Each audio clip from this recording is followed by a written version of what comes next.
আবার একটা নতুন ব্লগ নিয়ে চলে এলাম। তো ব্লগটা শুরু করা যাক। তো সকাল সকাল উঠে ব্যাট বল খেলতে চলে এলাম এখন। তো ব্যাট বল খেলতে এসে দেখলাম যে একটা ছাগলের মাজা হয়ে গেছে, তাই মরে গেছে। তো ছাগলটাকে এখন মাটি দেওয়া হচ্ছে। তো দেখলাম কটা ছেলে এখন তাস খেলছে এখানে। তো আমি চলে এলাম এখন পিত্তালা। তো নজরুল ব্লগার এখন দাঁড়িয়ে আছে এখানে, দেখতেই পাচ্ছ।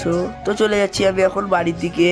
তো বাড়ি চলে এলাম এখন আমি, খাবারটা খেয়ে নিলাম এখন। তো পিত্তালা চলে এলাম এখন। তো তুহিনকে দেখতেই পাচ্ছ এখন। তো রাজীব আমি কালকে খেলতে গিয়েছিলাম, তো রাজীবের হাতটা একটু মচকে গেছে, তাই চলে যাচ্ছি এখন। তো হাতটা ঝাড়াতে চলে যাচ্ছি এখন। তো নজরুল, আমি আর রাজীব চলে যাচ্ছি এখন হাতটা ঝাড়াতে। দেখতেই পাচ্ছ সামনে নজরুল চলে যাচ্ছে এখন। তো আমরা চলে যাচ্ছি এখন পিত্তালার দিকে। তো চলো যাওয়া যাক। তো এখন তো ঝাড়া হবে না, তো রাতে ঝাড়া হবে। তো রাতে আসতে বললো রাজীবকে। তো চলে যাচ্ছে এখন পিত্তালার তেঁতুল গাছটা দেখতেই পাচ্ছ কত সুন্দর লাগছে।